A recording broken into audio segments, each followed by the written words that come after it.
আসসালামু আলাইকুম। রাখো তোমার সালাম। হ্যাঁ রে ফকিনির বাচ্চা কইতে গেছে লয় এগুলা ফকিনির বাচ্চা রে মন চাড়া যায় থাপড়ায় কান কোন বড় গেল সালাম দি সালাম নেই ভালো কথা ভালো ফোলা পছন্দ হয়েছে মায়ের পছন্দ ভিন্ন এক হিসাব ঠিক আছে।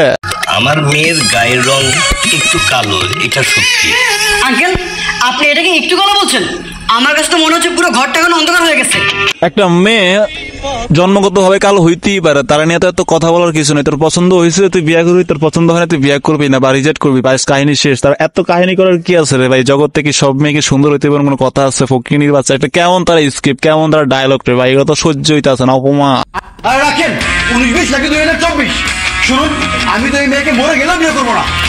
বর্তমান জেনারেশনে বর্তমান নাটক সিরিয়ালের ভিতরে ট্রেন্ডিং যেগুলো টপিক আছে সেগুলোর ভিতরে মনে করো নাটক বা মনে করো ট্রেইলার যেগুলো আছে, মনে করো যেগুলো মনে করো সাধারণ নাটক, ঠিক আছে, মনে করো এগুলো সবচেয়ে ভিউ হয় বেশি। তো এগুলো আমরা মনে করেন যে বর্তমান জেনারেশন পোলাপান দেখে কি শিখবো? মনে করেন একটা অনুষ্ঠানে গেলাম, বিয়ে দেখতে গেলাম, মায়ের দেখতে গেলাম, তো এগুলো হচ্ছে আচরণ না। এগুলো দেখে কি আমরা কি শিখবো? তরুণ প্রজন্ম হচ্ছে মনে করেন কোন একটা মেয়েকে কোন একটা পাত্রকে মনে করেন দেখতে গেল, দেখা মনে করেন যে পছন্দ হইলো না, মেয়ে কালো, মেয়ে ল্যাংড়া লুলা, তোর কথা জানে না বা এমন কিছু হইলো, হওয়ার পর মনে করেন যে ছেলে পক্ষ থেকে মনে করেন যে ছেলের মা মেয়ে, ছেলে মেয়ে সহকারে মনে করো যে ছেলের বাপ মা ভাই যারা আছে, ঠিক আছে, মনে করেন যে এইভাবে আচরণ করবো মেয়ের পরিবারের সাথে।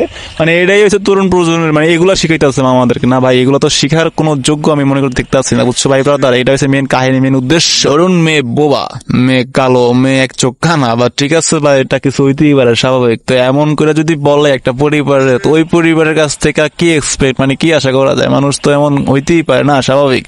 তো এইটারে এত শো করে, এত হাইট করে, এত হাইলাইট করে, এত দেখার কিছু নাই। মানে এত অপমানজনিত কারণে যদি একটা সিরিয়ালকে দেখানো হয় তাহলে মানুষ এই থেকে কিছু আশা করতে পারে না। যাই হোক, কাহিনী এখানে শেষ, কাহিনী এই পর্যন্ত। কিন্তু মেন কাহিনী যেটা হয়েছে এটা মনে করেন যে আমাদের গল্পের সেই মেন হতাম, মেন নায়ক, ঠিক আছে। এর মনে করো যে পরকিয়া করতে করতে মনে করেন যে এর মনে করেন যে বউ আছে মাথা নাই, মাথা আছে বউ নাই, কাহিনী সেরকম, ঠিক আছে ভাই ব্রাদার। কিন্তু কাহিনী যেটা হইতে আছে মনে করো যে বউ গেছে হারায়, ঠিক আছে, এ মনে করেন যে পারে না বা কিছু একটা হয়তো বা এর লেগে মনে করেন যে এর বউ কি এর হারাই গেছে। মনে করেন যে বউ বা নতুন মেয়ে হচ্ছে বিয়ে শাদী করার জন্য, তো মনে করেন যে কালো মেয়ের পছন্দ, ঠিক আছে ভাই ব্রাদার, কালো মেয়ে পছন্দ, কালো মেয়ে দেখার জন্য এক বাসায় যায়, মায়ের পছন্দ হয়, ঠিক আছে ভাই ব্রাদার। তো মনে করো ভাই ব্রাদার যে গল্পের কোনো এক পার্টে কোনো এক পর্যায়ে মনে করো যে এর মায়ের নিয়ে এক পর্যায়ে একটা পরিবারের কাছে গেছে বিয়ে শাদী করার জন্য, মেয়ে পছন্দ হয়েছে। কিন্তু মেয়ে এত পরিমাণে মনে করেন যে পাত্রই আসে দেখার জন্য মেয়েকে, সেই পাত্রই বলে যে মেয়ে কালো, মেয়ে ফর্সা না, মেয়ে কুৎসিত, অন্যরকম সেরকম।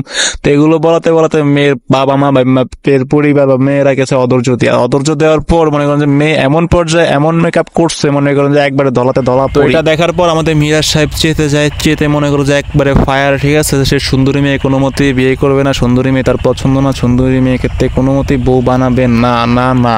তো এটা বলার পর মেয়েরা পরিবার চিন্তা করলো যে কাহিনী কি, ছেলে কি পাগল ছাগল হয়ে গেছে না, কাহিনী অন্য কিছু না, অন্য কিছু কাহিনী কোনো ব্যবসা আছে। তো এগুলো মনে করো যে দেখার পর একেবারেই না করে দেয় মিরাজ যে সুন্দরী মেয়ে কোনো মতেই বিয়ে করবে না। তো কিছুক্ষণ পর বাবা বললো যে একটু ওয়েট করো, আসলটা আমি দেখাচ্ছি। তো মনে করো যে ভিতর দেখে ওয়াশ মাস করে আয়সা মেয়ের আসল রূপ দেখানোর পর মিরাজ কোনো মতে রাজি হয়ে যায় যে মেয়ে ঠিক আছে, মেয়ে কালো, তো এই মেয়েকে বিয়ে করা যায়। তো কাহিনী যেটা হয়েছে মেয়ে সমুদ্র ঠিক পাকাভক্ত, বিয়ে শাদী করার পর যে এক পর্যায়ে মনে করো যে বিয়ের পর যে নারীকে এক নারীকে কথায় খোটাতে মেয়ে কালো, মেয়ে ওইটা সেটা, এগুলো তো বলাতে মেয়ে আঘাতকারী হয়, ঠিক আছে। এটা হচ্ছে মেন কাহিনী, মেন পয়েন্ট, ঠিক আছে। বুঝলাম তুই কালো মেয়ে পছন্দ করছিস, কালো মেয়ে তুই বিয়ে করবি, তুই কথায় তো এত খোটা দেওয়ার বা এত কথায় কালো মেয়ে করার তো কিছু নাই। কোনো এক পর্যায়ে মনে করো যে মেয়েকে অবহেলিত করার পড়তে মনে এমন এক পর্যায়ে চলে গেছে মেয়ে মনে করো যে এখন এগুলো বলতে মেয়ে সহ্য করতে পারতেছিল যে কথায় কেন কালো, কেন ওইটা সেটা বলে। তো এই কোনো কাহিনী শেষ এই পর্যন্তই। কিন্তু কোনো একদিন পর্যায়ে যে মেয়ে বলো যে মেয়ে বিসিএস ক্যাডার বা বিসিএস পরীক্ষা আছে, পরীক্ষা দেওয়ার জন্য এগুলো সেগুলো করবে বা পরীক্ষা দেওয়ার জন্য হলে যাবে বা পরীক্ষা দিবে, এমন একটা কিছু বলছিল। তো বলার পর